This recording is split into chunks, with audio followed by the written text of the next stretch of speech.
Hello दोस्तों, आज मैं एक अपनी ज़िंदगी की घटना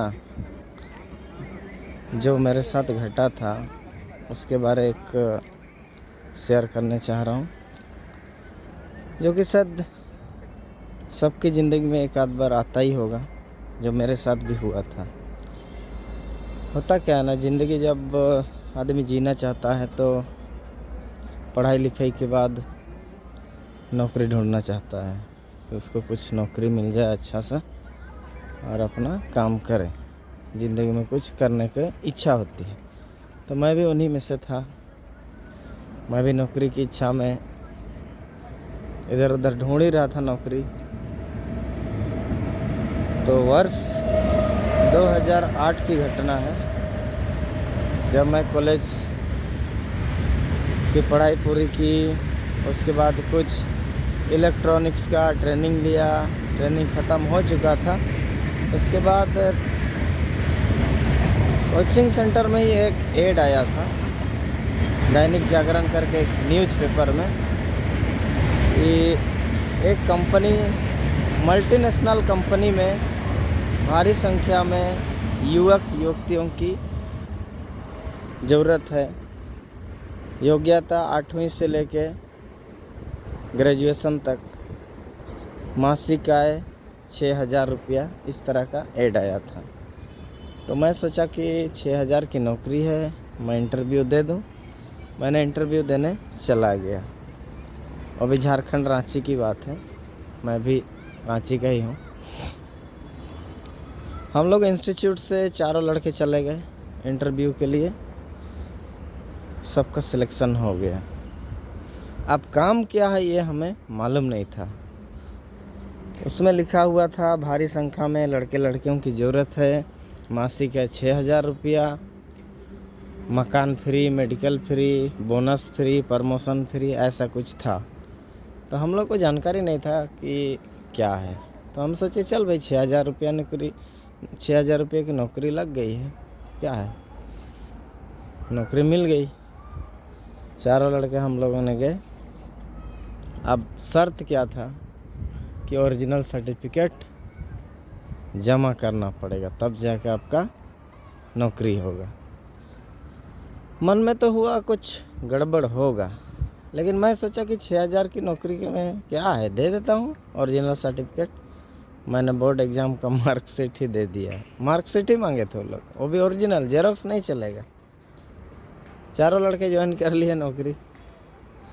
अब हुआ क्या, पहला दिन तो कुछ नहीं करने के लिए बोले, घर में ही रहो, इधर उधर नहाओ धोओ, खाओ पियो, घूमो फिरो, बस।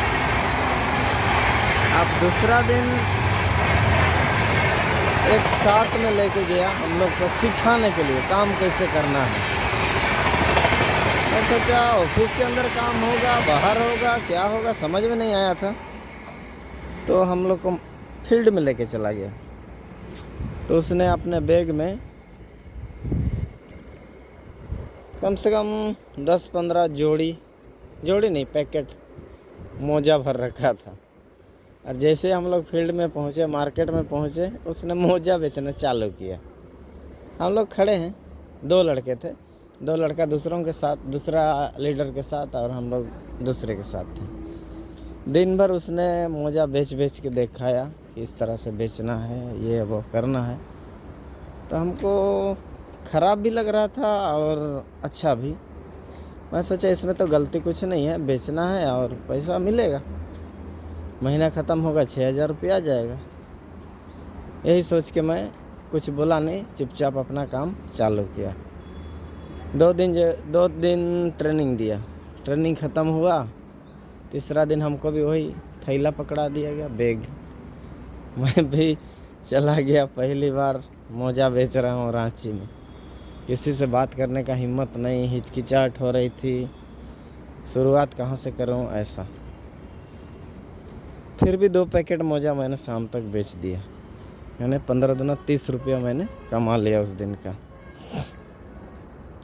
कमाया, फिर शाम को आ गया। आने के बाद पूछने लगा मेरा लीडर कि कैसा रहा तेरा काम। बोला अच्छा रहा, 2 पैकेट बेचा। अरे वाह, तूने तो एक ही दिन में 30 रुपया कमा लिया। ऐसा मेरा हौसला बढ़ाया। चलो ठीक है, बोला कल अच्छा करना, इससे अच्छा ज़्यादा बेच के आना। ठीक है। फिर दूसरा दिन हुआ, वैसे ही 1-2 पैकेट, 3 पैकेट, 4 पैकेट ऐसा होते रहा। तो हम सोचे कि चल भाई इतना ही तो काम है, 6,000 रुपया महीना आएगा, यही सोच के मैं काम करने लगा। जब पूरा महीना बीत गया ना, बीतने के बाद 6-7 दिन और एक्स्ट्रा लगा, तो मैं फिर गया ऑफिस के अंदर। मैं वहाँ का मैनेजर था, उनसे पूछा सर पगार कब मिलेगा? तो बोलता कौन सा पगार, तेरे को कौन बोला है पगार मिलता है? मैं बोला ऐड में तो लिखा हुआ था 6,000 रुपया मासिक आय लिखा हुआ है। हाँ आय लिखा हुआ है, तुम ध्यान से नहीं पढ़ा होगा। बोलता हाँ आय तो लिखा हुआ। आय का मतलब ये है कि तुम खुद 6,000 रुपया कमा सकते हो। आय का मतलब ये होता है। यहाँ पे सैलरी नहीं लिखा हुआ, इनकम लिखा हुआ है। तो मुझे समझ में आया कि सैलरी और इनकम में क्या होता है। वो बोला कोई सैलरी किसी को नहीं मिलता, खुद यहाँ मोजा बेचना पड़ता है, जो तेरा कमीशन बनता है वही तेरा इनकम है। तो झटका लगा, करूँ तो क्या करूँ, 1 महीना बीत चुका है और 1 रुपया भी मैंने नहीं कमाया है। घर वालों को भी क्या जवाब दूँ। परेशानी तो हुआ, नाराज़ हो गया मैं, लेकिन किसी को कुछ बोला नहीं। अब प्लान चेंज कि 1-2 पैकेट बेचने से कुछ नहीं होगा, ज़्यादा बेचना पड़ेगा, तब जाके 6,000 रुपया महीने का आएगा, वरना नहीं आएगा। यही सोच के मैं फिर जोर लगा के बेचना चालू किया। कुछ भी करो, मोजा कोई डेली डेली नहीं खरीदता, बहुत झूठ बोलना पड़ता। झूठ बोल बोल के मोजा बेचते थे।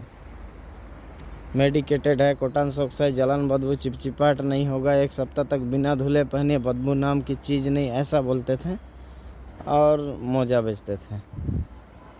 आखिर कितना दिन चलेगा?